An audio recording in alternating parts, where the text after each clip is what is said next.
우리 하나님의 말씀은 마태복음 2장 오늘은 1절부터 12절까지 말씀 저와 여러분이 한 말씀씩 교독해서 읽겠습니다. 2장 1절입니다. 마태복음 2장 1절.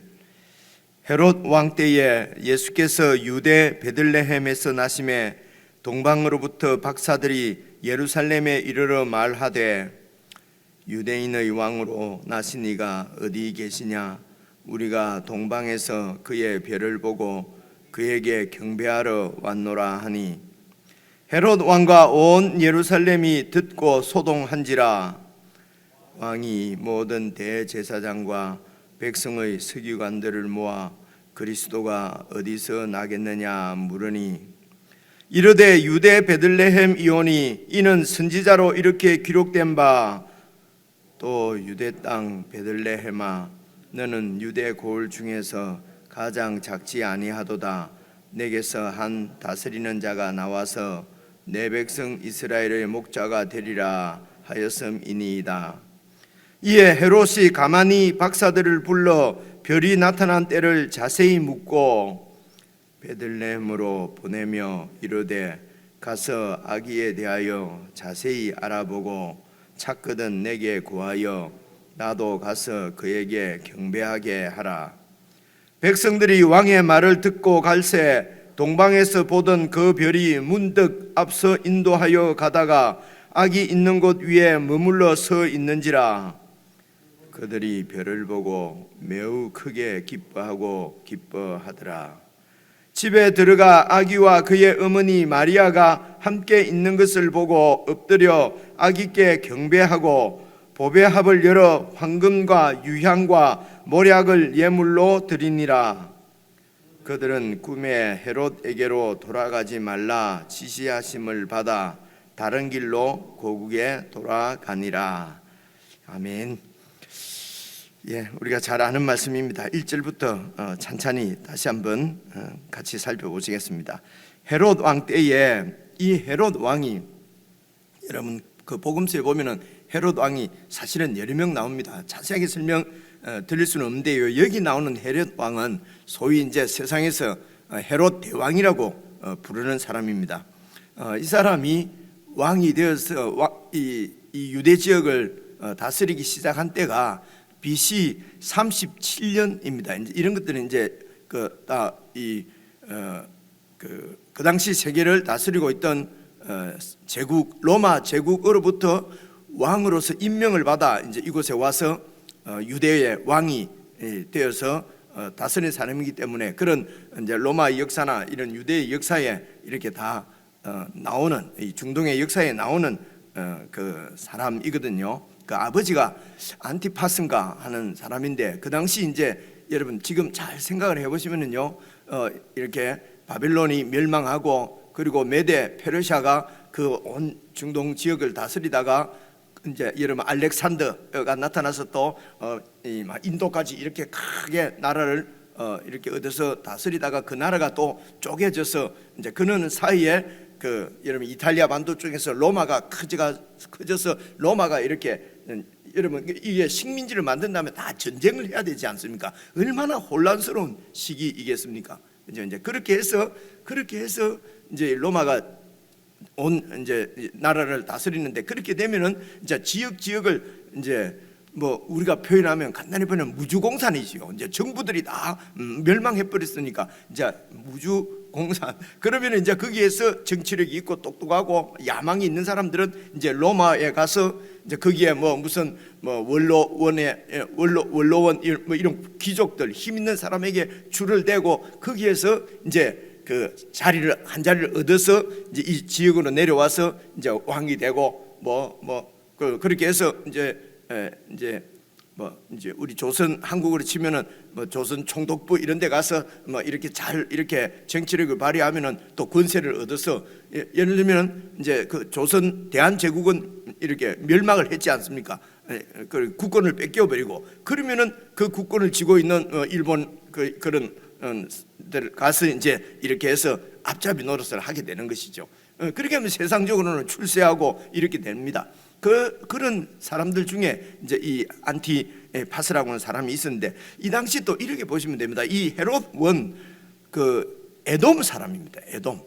여러분 이해하시겠죠, 그죠? 에돔이 있고 이제 그 위에 유대 다윗이 다스리던 다윗 왕국이 있는데 이제 이 당시쯤 돼서는 이런 이 에돔이 완전히 멸망을 합니다. 멸망을 하고 이제 에돔 사람들이 그러니까 이제 살려고 하니까 유대로 들어와서 그냥 이렇게 편입돼서 사는 것이지요. 그래서 그 당시 이제 유대 나라가 이렇게 그래도 이렇게 뭐 멸망을 했지만은 그래도 유대 사람들이 이렇게 있는데 그곳에 들어와서 살려고 하면은 얼마나 그 인종차별도 받고 멸시를 당하고 이래 했겠습니까? 이제 그런 이제 에돔 사람인데 그 당시 에돔 사람을 이두메 사람이라고 그래요. 그래서 이제 이 이두메 사람 중에 안티파스라고 하는 사람이 이 사람이 이제 헤롯 대왕의 아버지인데요. 아주 그 야망이 있는 사람이었고 똑똑하고 이랬어요. 그리고 이 사람이 이제 로마에 이렇게 그 당시 로마가 막 이렇게 세계를 제패하고 그러면은 제국이 세워지면은 그 중에서 또 이제 누가 왕이 될 것인가, 제국의 황제가 될 것인가 해서 서로 막 이렇게 그냥 조용하게 네가 왕이라 뭐 이렇게 되는 게 아니잖아요, 그죠? 이제 그런 중에 이 안티파스가 이제 딱 줄을 잡았는데 그 사람이 이제 이 황제가 되고 이렇게 되면은 이제 힘을 얻게 되지 않습니까? 그래서 안티파스가 와서 이제 그곳에서 세도가로 이렇게 지냈는데 그 아들이 이제 이 헤롯인데요. 이 헤롯이 어떻게 해서 이제 그 로마에 가서 유학을 간 거죠. 그러니까 아버지가 유학을 보낸 거죠. 지금 얘기로 하면 그곳에서 황제 아들들 뭐 이런 사람들하고 이제 어울려서 지냈는데 그 친구가 황제가 된 거죠. 그래서 헤롯이 이곳에 와서 유대의 왕이 된 것입니다. 예루살렘 쪽에 와서 이제 왕이 된 거죠.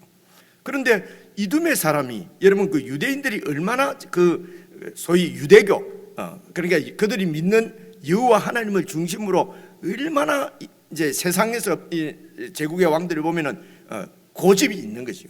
이제 이런 그런 나라니까. 그런데 이제 이곳을 이 이두메 사람이 와서 이제 왕이 된 것입니다. 이 사람이 이제 헤롯입니다. 아주 이 역사적으로 기록에 의하면 아주 난폭하고요. 그런데 이제 그런 데서 왕 노릇을 하려고 하니까 그럴 수밖에 없지 않았나 그렇게 생각이 됩니다. 그래서 BC 37년부터 이제 예수님 탄생하실 때까지 그때 그래서 예수님이 탄생할 때는 우리가 이제 영년이고 이제 예수님이 탄생할 때부터 1년, 2년 이렇게 되는데 세상 무슨 이 달력이 다 봐서 예수님이 태어나니까 이제부터 1년으로 하자 이제 이렇게 하지 않을 것 아닙니까? 그런데 어떻게 달력을 만들다 보니까 사실은 시차가 좀 이렇게 한 3년, 4년 시차가 나게 되어 있습니다. 그래서 이 BC 4년까지 이 헤롯 왕이 이제 지금 달력으로 보면 왕을 했는데요. 사실 BC 4년 그때에 이제 예수님께서 태어나신 것입니다. 그래서 헤롯 왕이 역사적으로 이제 그렇게 그곳에서 왕 노릇을 하고 있었는데요. 생각을 해보십시오. 이듬해 사람이 이제 내가 왕을 하고 있습니다. 그래서 이제 이 유대를 잘 다스리려고 하니까 어쩔 수 없이 유대 나라에서 실제적으로 이제 또 왕 노릇을 하고 있는 사람들은 사실은 이제 귀족들이죠. 근데 이 유대 나라는 이 종교 국가이기 때문에 귀족들이 다 종교 귀족들이었어요. 그러니까 사두개 이제 이 대제사장들, 바리새인들, 율법학자들, 서기관들 이런 그 종교 귀족들이 사실은 그곳에서 왕 노릇을 하고 있었던 것입니다. 그 종교 귀족들의 모임이 그 사내들인 공회였습니다. 그래서 이런 유대인들의 귀족들하고 이 헤롯 왕이 잘 지내야 될 것 아닙니까? 그래야 이제 그곳에서 왕 노릇을 할 수 있지 않겠습니까? 그래서 이제 유대인들의 그 종교 귀족들의 그들의 입맛에 가장 맞는 것은 그들이 가장 좋아하는 것은 그 성전을 아주 크게 지어주는 것입니다. 그렇게 하면 이제 유대 귀족들이 이제 이 헤롯하고 친해질 것이고 그러면 이제 통치를 잘할 수 있다는 것입니다. 그래서 이 헤롯 왕이 성전을 이제 새로 이렇게 지어 주기 시작한 것이죠. 그래서 예수님이 공생애 하실 때 그때 제자들이 예수님 보고 묻지 않습니까? 이 성전이 얼마나 아름답습니까? 얼마나 웅장합니까? 그러니까 이 성전이 돌 위에 돌 하나도 남지 않고 다 무너지게 될 것이다. 그러니까 이제 이 이제 이 유대 종교 귀족들이 그렇게 얘기하지 않습니까? 이 성전이 46년 동안 지어졌는데 네가 3일 만에 다시 세우겠느냐, 이렇게 그런 말씀 생각나지 않습니까? 그러니까 예수님이 계실 그때 46년 됐다는, 그때까지만 해도 완전히 완성된 게 아니었습니다. 그 이후로 이제 몇 년 더 해서 뭐 그렇게 완성이 됐다고 그러는데요. 어쨌든 이제 이 헤롯 왕은 이런 세상 왕의 대표적인 왕입니다. 그리고 생각을 해보십시오. 그 이제 유대에서 지금 왕 노릇을 하고 있는데, 그런데 이제 유대인들은 말입니다. 유대인들은 계속 기다리고 있는 왕이 있는데 그게 바로 메시아였어요. 그렇죠?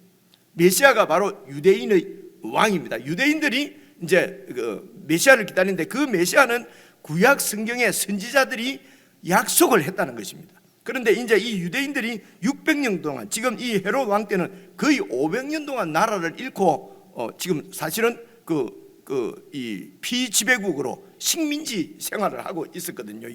유대인들이 말입니다. 그러니까 그들 가운데서 이제 이 구약 성경에 약속한 그 왕이, 메시아가 오도록 이렇게 기다리고 있는 그런 이제 유대인들이 많이 있었던 것이죠.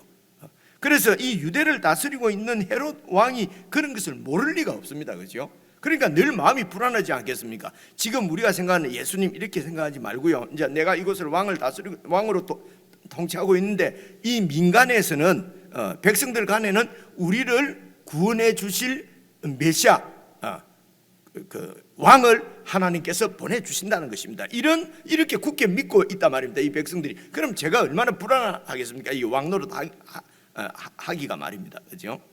그러니까 그런 상황입니다. 그런 상황인데 보십시오. 2절, 예수께서 유대 베들레헴에 나셨는데, 근데 아기로 베들레헴에서 태어나셨는데 이 예수님이 왕으로 오신, 바로 구약 성경에서 약속한 하나님이 보내신 메시아인지 아닌지는 세상이 알 수가 없지 않습니까? 그죠? 그래서 잘 이렇게 생각을 해보십시오. 이제 이렇게 별이 막 이렇게 나타나서 이끌고 가고 하니까 이게 무슨 신화다, 이런 식으로 뭐 지금 생각으로 쉽게 이렇게 이제 이런 생각하는 학자들이 있습니다. 그런데 이렇게 생각하시면 됩니다. 이제 예수님께서 사역하실 때에 생각을 해보십시오.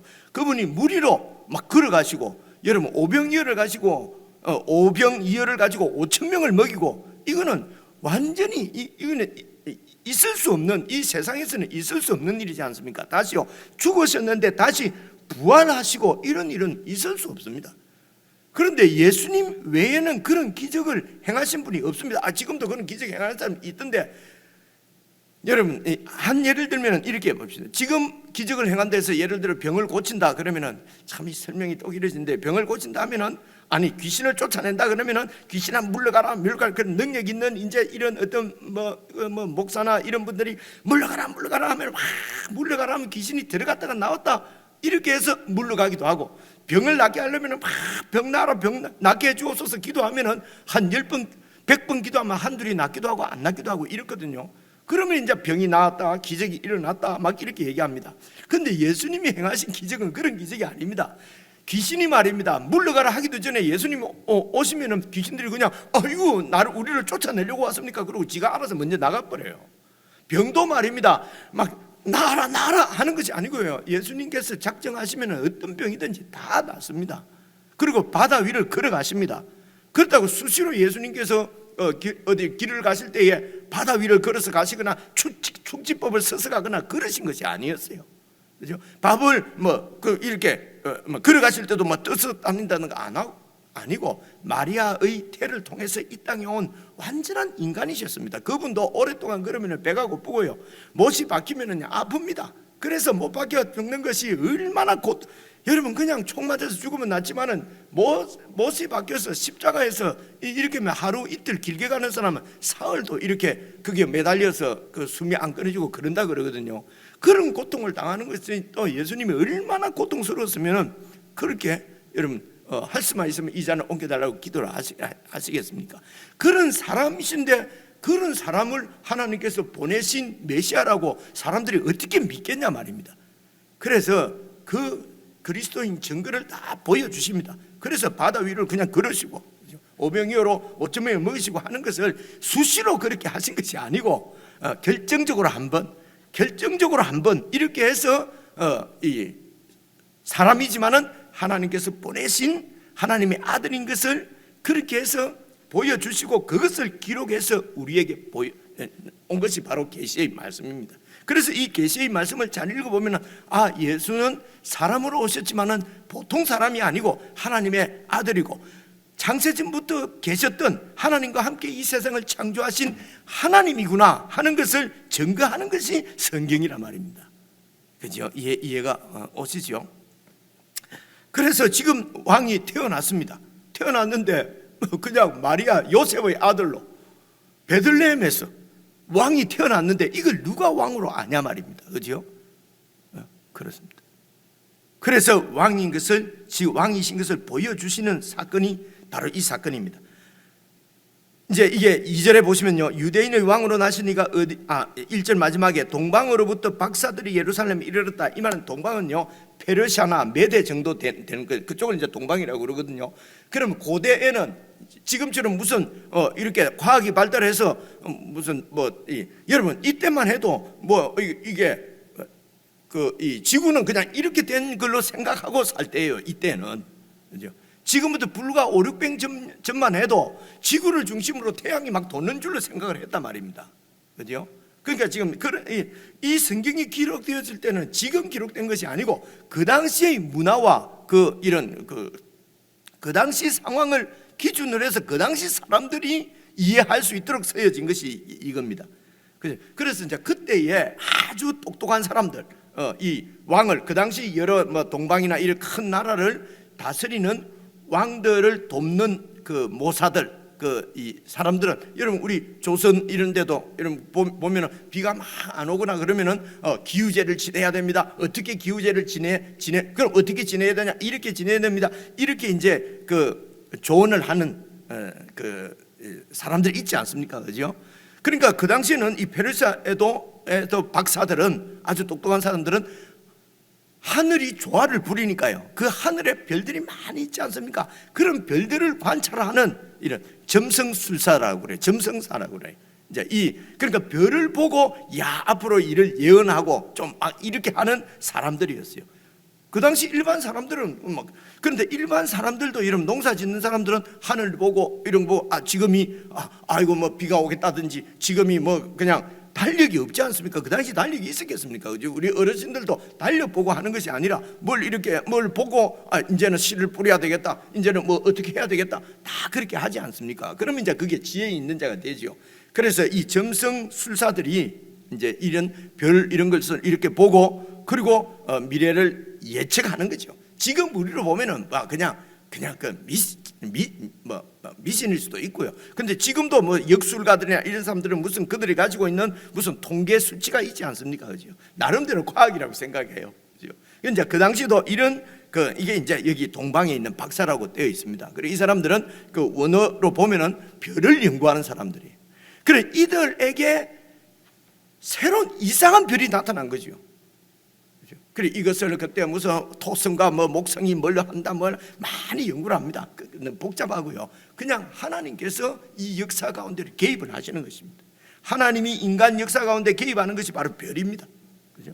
그래서 이들이 별을 막 관찰하는데 보통 대학으로는 다른 별이 이상한 별이 나타난 거예요. 그죠? 그래서 이제 그들이 또 박사들이니까 주위의 여러 나라도 연구할 거 아닙니까? 보니까 이게 유대 나라의 이전부터 그들의 왕이 메시아가 온다고 그렇게 기다렸는데 유대인의 왕의 별이다 라고 하는 것을 이 박사들이 알 수 있을 정도로 그렇게 하나님께서 그 별을 가지고 전체 별을 가지고 그들에게 보여주신 것이죠.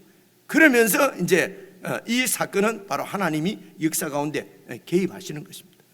바로 하나님이 이 땅의 역사에 들어오신 것이 바로 예수 그리스도시지 않습니까? 그분은 하나님이신데 사람으로 이 땅에 오셨다는 말은 하나님이 세상을 창조하시고 그대로 버려두시는 것이 아니라 그 세상 가운데로 오셔서 이 역사를 주관을 하신단 말입니다.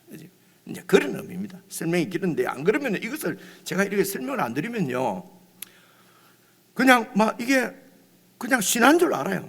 이것은 별이 어떻게 나타나서 이러냐. 충분히 나타나서 그러죠. 왜 그렇습니까? 하나님께서 보내신 메시아가 바로 이 아기다. 그리고 이제 여기서 생각해 보십시오. 왕으로 이 땅에 왕이 태어나면 주로 로마에서 태어나든가, 사람들의 말입니다. 안 그러면 종교적인 그 중심 도시인 예루살렘에서 태어나든가 해야 되는데, 큰 바벨론 제국, 로마 제국의 중심지인 서울에서 태어나는 것이 아니라 저 변방 유대는요, 지금 우리가 성경에서 유대가 아주 위대한 거로 보이지만은 세상 나라에서 보면은 아주 변방에 이름 없는 그냥 식민지 나라예요. 그곳에서도 예루살렘이 아니고, 성전이 있는 예루살렘이 아니고, 예루살렘에서 한 10km 정도 남쪽으로 떨어진 베들레헴은요, 지금은 치면 완전히 촌입니다. 그곳에서 아기가 하나 태어났는데 그 아기가 이 세상을 구원할, 아니면 유대인들의 왕이다 라고 믿어줄 사람은 아무도 없는 것입니다. 그죠? 안 그렇겠습니까? 그죠? 그래서 그 아기가 왕인 것을 하나님께서 동방에 있는 박사가 와서 유대인의 왕으로 나시니가 어디 있느냐? 우리가 별을 보니까 유대인의 왕이 지금 태어나셨다 라고 예루살렘에 가가지고 유대인의 왕이 어디 계시냐? 우리가 그에게 경배해야 되겠다. 그죠? 그러니까 그곳에서 왕 노릇하고 있던, 왕으로 있던 헤롯이 마음이 어떻겠습니까? 드디어 기다리던, 이 유대인들이 기다리던 그 왕이 왔단 말인가? 그러면은 이 헤롯 입장에서는 어떻게 되겠습니까? 내 왕권을 계속해서 유지하려면은 그 왕으로 태어난 그 일을 죽이는, 그 왕을 죽이는 수밖에 없습니다. 그죠? 그래서 헤롯이 왕을 죽이는 것입니다. 죽이려고 하는 것입니다. 내가 왕으로 살고 있으면요, 예수님을 절대로 내 왕으로 받아들이질 못합니다. 여러분, 이 땅 위에 태양이 하나밖에 없는 것처럼 왕도 하나다, 뭐 이런 얘기 있지 않습니까? 그죠? 내가 지금 왕 노릇을 하고 있는데 예수님이 왕으로 오신 것이요, 내한테. 그러면 내가 왕을 포기를 하든지 내 왕자리를 내려놓지 않으면 예수님을 왕으로 모실 수가 없어요. 나는 왕 노릇하고 계속 예수님을 왕으로 모신다면 결국 그 예수님은 내 쫄개가 되는 것입니다. 잘 보십시오. 예수님을 믿는다, 예수님을 왕으로 모셨다 하면서도 내가 죽지 않으면요, 내가 주인이고 예수님이 전부 내 쫄개입니다. 예수님 이렇게 하는 게 맞지 않습니까? 도와주세요. 그죠? 내가 여전히 예수를 믿는다고 하는데도 여전히 내가 주인이고, 그리고 예수님은 내 뜻대로 이렇게 되는 것을 도와주는, 그냥 여러분, 신앙 우리 형태를 잘 한번 봐보십시오. 예수님이 정말 주님인지, 내가 주님, 예수 믿는 내가 주인인지, 우리가 기도하거나 우리가 여러 가지 그래서 내 마음대로 뭐가 잘 안 되면 예수고 뭐고 뭐 필요 없다고 그냥 그만둬 버리지 않습니까? 이거는 있을 수가, 예수님을 정말 주로 믿는 사람은 있을 수 없는 일이에요. 그래서 이런 경우는 처음부터 예수 믿는 게 아니었다라고 보는 것입니다. 설명이 좀 이해가 되시죠? 그죠? 그래서 입으로만 예수 믿는다 이런다고 해서 사실은 믿는 게 아닙니다. 그분이 오신 것은 왕으로 오신 것입니다.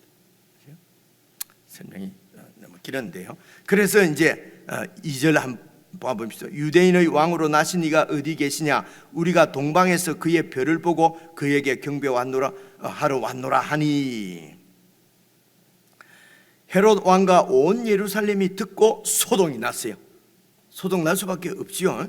그냥 계속 읽겠습니다. 4절. 왕이 그래서 모든 대제사장과 백성의 서기관들을 모아서, 그래서 이제 유대인의 왕으로 오실 거라고 이제 믿고 있는 유대 종교의 지도자들, 귀족들을 불러가지고 물어봅니다.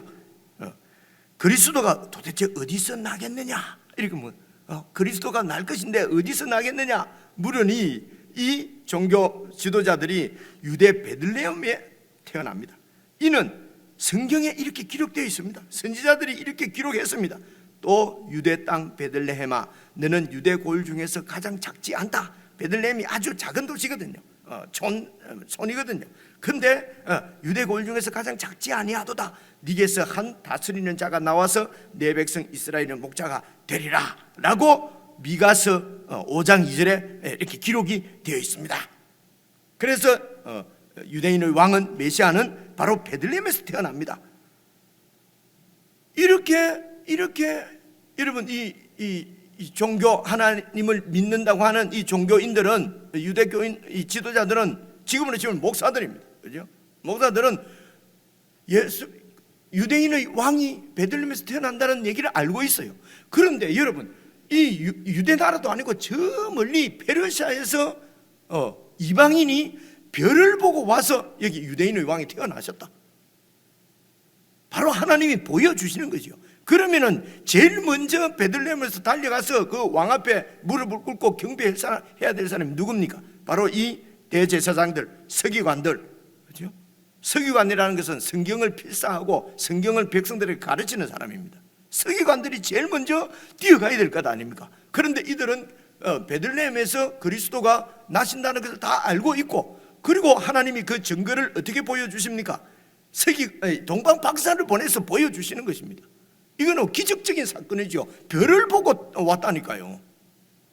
그러면 하나님이 드디어 구약에 약속하신, 미가서에서 약속하시고 에스겔에서 약속하시고 하던 그 스가랴에서 약속하시던 그 메시아를 보내셨구나. 그러고 이제 그곳으로 가야 되는데, 알고 있는데 여러분, 이건 믿지 않는 것이죠. 여러분, 왜? 믿지 않는다는 것보다 태어난 걸 다 알고 있죠. 다 믿고 있죠. 그렇지만 지금 누리고 있는 이 종교 귀족 자리, 기득권을 내려놓고 싶지가 않았던 것입니다. 지금은 로마의 지배를 받고 있어도 이 종교 귀족들은 그 지배를 받고 있는 중에서 왕 노릇하고 있다니까요. 그죠? 얼마나 좋아요. 그래서 그곳에서 종교적으로도 아주 하나님 잘 믿는다고 백성들로부터 인정받고, 세상적으로도 로마에 빌붙어서 왕으로서의 권세를 누리고 있고, 여러분, 이보다 더 좋을 게 어디 있습니까? 그죠? 그래서 IMF도 계속 되고, 팬데믹 이런 상황도 계속 되면 나는 돈을 계속 벌고, 좋다, 빨리 끝나지 마라 라고 하는 사람들은 기득권자들이에요. 그래서 이것도 조금 설명을 드리면 좋겠는데요. 그래서 이제 이 구약에 있는 말씀 약속대로, 구약 성경에 약속된 하나님의 약속을 성취하신 분이, 그 약속대로 이 땅에 오신 분이 지금 예수님인 것을 마태는 계속 증거하고 있는 것입니다. 그 첫째 그 구약 약속이 이루어졌다 하는 것이 이제 어제 우리가 읽었던 보라, 그 1장 23절에 보라, 처녀가 잉태하여 아들을 낳을 것이요 그의 이름은 임마누엘 하리라. 이사야서 7장 14절에 있는 말씀대로 예수님이 오신 것이다. 이렇게 이제 첫째 말씀대로 오신 분인 것을 첫 번째 이제 마태가 지금 증거하는 것이 1장 23절이었고요. 두 번째로는 이제 2장 6절에 베들레헴에 태어나신다는 약속이 하나님께서 그 선지자를 통해서 약속하셨는데, 그 약속을 이루신 분이 바로 예수님인 것을 지금 보여주시는 것이죠. 그렇죠? 시간이 갔지만은 여러분, 어제 말씀 보라, 처녀가 잉태하여, 이 말씀이 주어졌을 때는 이사야 7장 14절은요, 여러분 아하스 왕이라고 기억이 나는지 모르겠습니다. 아하스 왕이 있습니다. 이 아하스 왕의 아들이 히스기야입니다. 여러분 히스기야는 알죠, 그죠? 그러니까 히스기야는 아주 종교 개혁을 한 사람입니다. 그런데 이 아하스는 말입니다, 하나님을 안 믿는 사람이었어요. 왕인데요. 그래서 이 아하스가 믿었던 그 사람은 바로 그 당시에 온 세상을 다스리고 있는 나라가 아수르였어요. 아수르를 믿는 것이에요. 이 아하스에게는 유대인의 왕인데 눈에 보이지 않는 하나님은 믿을 수가 없어요. 그래서 눈에 보이는 세상 큰 왕 아하스, 그래서 그 당시에 이 유다 바로 그 위에 이스라엘이 있고, 이스라엘 위에 아람이 있는데, 아람이 이제 세거든요. 그래 아람이 세니까 이 아하스 왕이 아람에 출장을 가가지고요, 도대체 왜 이 나라가 이렇게 세냐? 이들이 섬기는 신이 센 모양이다. 그리고 그 신을 아람 나라에서, 여러분 그 다메섹 하고 있는 거기 말입니다. 그곳에서 그 다메섹 왕이 섬기고 있는 우상이지요.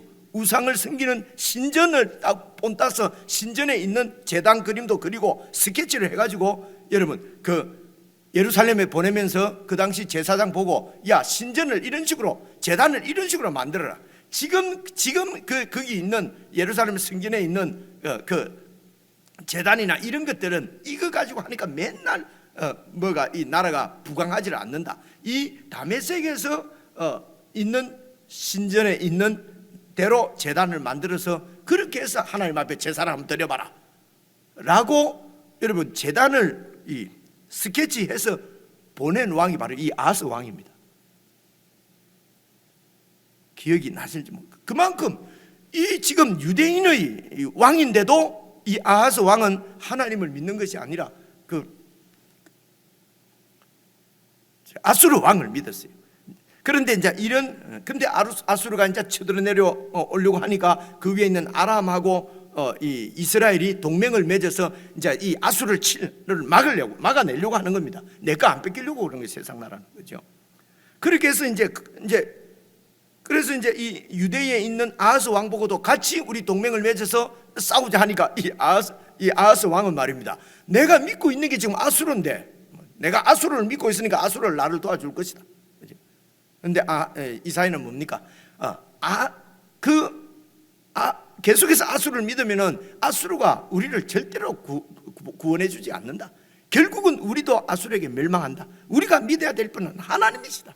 하나님께서 저 위에 있는 그 아람 군대와 이스라엘 군대를 하나님께서 막아 주실 것이니까 염려하지 말고 하나님만 믿어라. 그런데 이제 그래서 정 못 믿겠으면은 징조로라도 구해라. 징조를 구하면은 하나님께서 징조를 들어주실 것이다. 그러니까 이 아하스 왕이 나는 징조를 구하지 않는다. 왜냐하면은 이 믿고 있는 게 아수르를 믿고 있기 때문에 아수르가 쳐들어 내려오면은 이제 우리는 안전하다는 것입니다. 그래서 이 이사야가 하나님께서 징조를 보여주신다. 이 처녀가 아들을 낳을 텐데 그 아들 이름이 임마누엘이라고 하는 아들이 태어나기 전에 이미 두 나라는 하나님이 멸망시킨다. 이게 징조다 한 것이 바로 이제 그 이사야 7장 14절 말씀이거든요. 그래서 이제 이 말씀도 하나님이 함께 하시기 때문에 하나님이 보호해 주시고 구원해 주신다. 그런데 이제 그냥 무조건 임마누엘 하시는 것이 아니라 결국은 임마누엘 하셔서 불신자 하나님을 믿지 않는 이런 우상 숭배자들을 다 이렇게 심판하시고 그 가운데서 이제 이 믿는 남은 자들에게 하나님께서 함께 하신다고 하는 사건이 이제 그게 나오는데요. 그 이사야서 말씀을 지금 마태가 지금 예수님에게 적용하는 것입니다. 그래서 그 말씀처럼 지금 하나님이 우리와 함께 해주신다, 염려하지 말라고 하는 증거로 지금 이 아들을 보내셨다는 것입니다. 바로 이 예수가 바로 하나님이 우리와 함께 하신다고 하는 증거를 하나님께서 지금 징조를 보여주시는 것이라는 것입니다. 그래서 하나님의 말씀을 구약에 있는 이 이사야서에 있는 말씀이 직접적으로 마리아가 잉태를 해서 예수님을 낳는다고 직접적으로 그 예언이 아니고 이사야가 예언한 대로 한 2, 3년 안에 이제 이 아수르가 쳐들어 내려와 가지고 이 이스라엘과 아람을 멸망시켜 버리거든요. 그 당대에 이 예언은 이루어졌어요. 그런데 그 예언을 가지고 와서 지금 마태는 예수님이 태어나신 것이 바로 이 예언, 하나님이 이 예언을 이루신 것이라는 것입니다. 그래서 하나님의 말씀도 여러분 잘 이해를 하고 그 당시 이 내용을 이해한 다음에 오늘 내 사건, 오늘 내가 살고 오늘 하루 내가 이 말씀을 내한테 적용하는 것은 여러분 아주 그 성경적인 방법입니다. 성경에서 말씀하시는 것은요. 옛날에 일어난 일로 그냥 끝내버리면은 내하고는 아무런 관계 없잖아요. 그죠? 근데 이 성경의 사건은 옛날에 일어난 역사적인 사건이지만은 그 사건을 오늘 나에게 적용을 하셔야 합니다. 그게 이제 하나님의 음성을 듣는 것이거든요. 그래서 오늘 제가 설명을 드리는 것은 성경이 어떤 이야기인지 지금 설명을 드린 것이고, 그렇게 해서 이 성경 내용을 잘 아시고 이 말씀이 오늘 나에게는 어떻게 하나님께서 이 말씀을 통해서 나에게 말씀하시고 나는 어떻게 순종해야 될 것인지. 그래서 내가 예수님을 왕으로 모셔드린 것도 하나님께서 다 이렇게 다 보여주신 은혜가 나에게 임한 것이구나. 하나님이 이렇게 보여주셔도 여러분 이 종교 귀족들은 하나님이 보여주신데도 안 믿어요. 그런데 이 동방 박사들은 그 별을 보고 왕을 찾아와서 왕께 와서 절을 해요. 그죠? 은혜죠. 그죠? 내가 이렇게 내가 이 막 그러잖아요. 왜 그 외국 종교를 믿냐? 우리나라 당군을 믿어야지. 무슨 이런 식으로 정말 예수 믿는 것이 쉬운 일이 아니에요. 그런데 그 예수님을 내가 믿는 것은 동방박사들이 별 보고 예수님께 와서 지금 경배할 정도로 기적이, 그런 큰 은혜가 우리에게 임한 것입니다. 이제 이렇게 적용을 합니다. 이렇게. 그러면 얼마나 가슴, 그죠? 보여주고도 성경을 다 알고도 이 종교 기족들은 예수님을 경배하지 않는데, 우리는 성경도 잘 모르는데도 예수님이 나의 주님, 예수님 나의 생명이지 않습니까? 여러분 그렇게 믿지 않습니까? 이것은 얼마나 큰 은혜가 나에게 임한 줄 알 수가 없습니다. 이런 은혜를 주셔서 나를 구원하신 하나님이 나를 그냥 쉽게 버리시겠습니까? 절대로 그분은 나를 버리지 않습니다. 이 하나님을 믿고 우리가 이 땅에 내가 오늘도 어떻게 신앙을 지킬 것인가? 내가 이 세상의 조그마한 이득 때문에 예수 믿는 이 믿음을 포기할 것인가? 절대로 그럴 수가 없죠. 목숨을 내놓는 한이 있더라도 예수님이 나의 주님이신 이 신앙은 포기할 수가 없지요. 이제 이렇게 묵상을 한다. 주님, 이런 은혜를 주셔서 감사합니다. 그리고 또 생각해 보십시오. 왜 헤롯이 이렇게 예수님을 죽이려고 할까? 왜 이 유대인 귀족들이, 종교 귀족들이 예수님을 경배하지 않을까? 자기들이 왕이기 때문에 기득권을 갖고 있으면 예수를 믿기가 힘들구나. 나는 정말 내 자신을 완전히 버렸는가? 내가 예수 믿다고 하면서도 계속 나는 내가 살아가지고 내가 왕이 돼가지고, 그래서 조금만 나쁜 얘기 들으면 성질나고 이제 참지 못하고 노를 바라고 화를 내고 막 자기 중심대로 이렇게 하는 것은 여전히 예수 믿는다고 하지만 예수님이 나의 주인으로 모신 것이 아니죠. 이런 나 자신도 말씀에 이렇게 비춰보고 말입니다. 그렇죠? 이렇게 해서 말씀대로 내가 계속 내 고집을 부리고, 고집이 있어야지 사람이, 이런 건 성경에 없습니다. 그죠? 고집은 그리스도 안에서 죽어야 되고 버려야 되는 것이지 부리는 것이 아닙니다. 그죠? 이렇게 말씀이 나올 때마다 잘 이렇게, 그죠? 그래서 이제 그 밑에 있는 내용은 다 아는 내용입니다. 이제 12절 보십시오. 12절도 그들은 꿈에 헤롯에게로 돌아가지 말라 지시함을 받아 다른 길로 고국에 돌아갔습니다. 헤롯이 꾀를 부립니다. 이제 이 동방 박사들이 와서 예수님이 저 베들레헴에 득정로 108번지에 있던데요? 라고 하면은 이제 이 헤롯이 가서 경배하려고 하는 것이 아니고 그 예수를 잡아서 죽이려고 했는데 꾀를 부리는 거지요. 인간들이 아무리 꾀를 부려도요, 하나님은 그 꾀를 위해서 다 보고 계십니다. 하나님께서 이 동방 박사들을 그냥 헤롯에게로 안 가고 바로 그냥 집으로 가도록 이렇게 이끌었어요. 여러분, 그래서 누가 꾀를 부리고 인간이 꾀를 부려서 나를 중상모략해도 너무 화내지 마십시오. 하나님이 다 아시고 그 꾀를 다 붙습니다. 또 이제 적용해 보시오. 내가 막 기도해서 문제를 해결하려고 하지 않고 머리를 막 굴리고 내가 아무리 꾀를 부려도요, 하나님께서 위에서 다 보고 계십니다. 이제 이렇게, 그래서 하나님의 인도를 받아서 이 백성들은 그냥 갑니다. 그죠? 하나님, 내가 어떻게 하는 것이 좋겠습니까? 하나님께 기도해서 하나님으로부터 길을 구하고, 그죠? 내 머리를 굴려서 막 빠져나가려고 하면은 내 꾀보다는 하나님이 내 꾀도 다 알고 계십니다. 이제 이렇게 적용을 해보시라는 것입니다. 길었습니다. 개인적으로 다시 읽고 이런 묵상하는 시간을 갖도록 하겠습니다.